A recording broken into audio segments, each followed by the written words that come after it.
ധർമ്മസ്ഥല ക്ഷേത്രവുമായി ബന്ധപ്പെട്ട വിവാദം രൂക്ഷമാവുകയാണ്. 95 മുതൽ 2014 വരെ 100-ലധികം സ്ത്രീകളുടെ മൃതദേഹം സംസ്കരിച്ചുവെന്നാണ് ധർമ്മസ്ഥലയിലെ ക്ഷേത്രം മുൻ ജീവനക്കാരൻ വെളിപ്പെടുത്തിയത്. കർണാടകയിലെ ദക്ഷിണ കന്നഡ ജില്ലയിൽ ബെൽത്തങ്ങാടി താലൂക്കിൽ നേത്രാവതി നദിക്ക് സമീപത്തുള്ളൊരു ക്ഷേത്ര നഗരമാണ് ധർമ്മസ്ഥല. ധർമ്മസ്ഥലയിലെ ശ്രീ മഞ്ജുനാഥ ക്ഷേത്രം പ്രശസ്തമായ ഒരു തീർത്ഥാടന കേന്ദ്രമാണ്. 800 വർഷം പഴക്കമുള്ള ഈ ക്ഷേത്രത്തിലെ പ്രധാന പ്രതിഷ്ഠ പരമശിവനാണ്. ഗോമതേശ്വര പ്രതിമയാണ് ധർമ്മസ്ഥലയിലെ മറ്റൊരു പ്രധാന ആകർഷണം. ഈ ക്ഷേത്ര നഗരത്തെയാണ് കൊലപാതകത്തിൻ്റെ റിപ്പോർട്ടുകൾ ഇപ്പോൾ പ്രതിസ്ഥാനത്ത് നിർത്തുന്നത്. അതിനിടെ പുതിയൊരു വെളിപ്പെടുത്തലുമായി ഒരു മലയാളിയും എത്തിയിട്ടുണ്ട്. ധർമ്മസ്ഥല നെല്ലിയാടിയിലെ ബെന്നി ജോസഫാണ് 16 വർഷം മുമ്പുള്ള പാതിരാവിൽ താൻ കണ്ട ഭീകരമായ കാഴ്ചയെക്കുറിച്ച് പറയുന്നത്. മലയാളി ലോറി ഡ്രൈവറുടെ ഈ മൊഴി ധർമ്മസ്ഥലയിലെ ക്രൂരതയ്ക്ക് പുതിയ മാനങ്ങൾ നൽകുകയാണ്. മംഗളൂരു സുബ്രഹ്മണ്യ റെയിൽവേ ലൈനായി കരിങ്കൽ ഇറക്കുന്ന ടിപ്പർ ലോറി ഡ്രൈവറായിരുന്നു ബെന്നി. 2009 ഡിസംബറിൽ ഒരിക്കൽ പുലർച്ചെ 3 മണിക്ക് ഗുരുവാനിക്കരയിലെ സാന്നിധ്യ കൃഷ്ണയിൽ നിന്ന് കല്ലുമായി സുബ്രഹ്മണ്യയിലേക്ക് പോയതാണ് ഇദ്ദേഹം. ധർമ്മസ്ഥലയിൽ നിന്ന് 1.5 കിലോമീറ്റർ കഴിഞ്ഞ് പുതുമ്പെട്ട് ക്രോസിലെത്തിയപ്പോൾ ഒരു പെൺകുട്ടി റോഡിലൂടെ ഓടി വരുന്നു.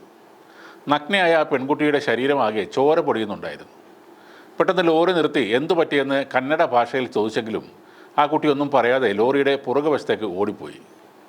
അതിന് പിന്നാലെ മഞ്ഞ ഇൻഡിക്ക കാറിൽ വെള്ളമുണ്ടും വെള്ള ഷാളും ധരിച്ച ഷർട്ട് ഇടാത്ത 4 പേർ ചാടിയിറങ്ങി വന്നു. ലോറി റോഡിൽ നിർത്തിയാൽ അവർ ചീത്ത വിളിച്ചു. ഉടൻ സ്ഥലം വിടണമെന്ന് ഭീഷണിപ്പെടുത്തി. ഭയന്നുപോയ താൻ ഉടൻ ലോറിയുമായി സ്ഥലം വിട്ടതായാണ് ബെന്നി പറയുന്നത്. 3-ാം നാൾ അതേ പെൺകുട്ടിയുടെ മൃതദേഹം ചീഞ്ഞളിഞ്ഞ നിലയിൽ പുതുപെട്ടിലെ തോട്ടിൽ പൊങ്ങിയിരുന്നു. മൃതദേഹം കരയിലെടുത്തിട്ട് സമീപത്തുള്ളവരോട് തിരിച്ചറിയാൻ പറ്റുമോ എന്നൊക്കെ പോലീസ് ചോദിക്കുന്നുണ്ടായിരുന്നു. അതേ റൂട്ടിൽ ലോറിയുമായി പോയ താനും ആ ശരീരം കണ്ടു. വീട്ടുകാരോട് അന്ന് തന്നെ ഈ കാര്യത്തെപ്പറ്റി പറഞ്ഞു. ഇപ്പോൾ ധർമ്മസ്ഥലയിലെ വെളിപ്പെടുത്തൽ വന്നപ്പോൾ അതിനൊപ്പം ചേരണമെന്ന് തോന്നിയത് കൊണ്ടാണ് പഴയ ആ സത്യം ഇപ്പോൾ പറയുന്നത്. പുതിയ അന്വേഷണം വന്നാൽ ഏത് കോടതിയിലും താൻ മൊഴി നൽകുമെന്നും ബെന്നി പറയുന്നു. ധർമ്മസ്ഥലയിൽ ബലാത്സംഗം ചെയ്യപ്പെട്ട 100 കണക്കിന് സ്ത്രീകളുടെ മൃതദേഹം മറവ് ചെയ്തെന്ന ശുചീകരണ തൊഴിലാളികളുടെ വെളിപ്പെടുത്തലിൽ ഇപ്പോൾ പ്രത്യേക അന്വേഷണ സംഘത്തെ കർണാടക സർക്കാർ രൂപീകരിച്ചിട്ടുണ്ട്. DGP പ്രണബ് മൊഹന്തി ഈ പ്രമാദമായ അന്വേഷണത്തിന് നേതൃത്വം നൽകും. ഇതുമായി ബന്ധപ്പെട്ട ഉത്തരവ് ആഭ്യന്തര വകുപ്പ് പുറത്തിറക്കി. IG MN അനുച്ഛേദ്, DCP Soumyalatha, SP Jithendrakumar ദായം എന്നിവരും ഈ പ്രത്യേക അന്വേഷണ സംഘത്തിൽ പങ്കാളികളാകും. കർണാടകയിലെ വിവിധ സ്റ്റേഷനുകളിൽ രജിസ്റ്റർ ചെയ്യപ്പെട്ട മിസ്സിംഗ് കേസുകൾ അടക്കം ഈ അന്വേഷണ സംഘത്തിൻ്റെ പരിധിയിൽ വരും.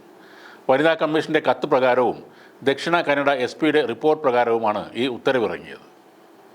വൻ രാഷ്ട്രീയ സ്വാധീനമുള്ള വ്യക്തികളാണ് കുറ്റകൃത്യങ്ങൾ ചെയ്തതെന്നാണ് പരാതി. അതുകൊണ്ട് തന്നെ നിഷ്പക്ഷവും കർശനവുമായ ഒരു അന്വേഷണം ഇക്കാര്യത്തിൽ ഉണ്ടാകണം.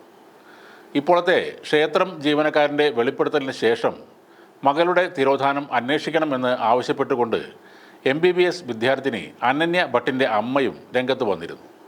2003 ധർമ്മസ്ഥലയിൽ കോളേജിലേക്കുള്ള യാത്രക്കിടെയാണ് അനന്യയെ കാണാതായത്.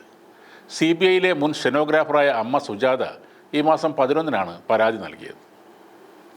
അതേസമയം ധർമ്മസ്ഥലയിലെ നിഗൂഢതകളിൽ കൃത്യമായ അന്വേഷണം വേണമെന്ന ആവശ്യം ശക്തമായിരുന്നു.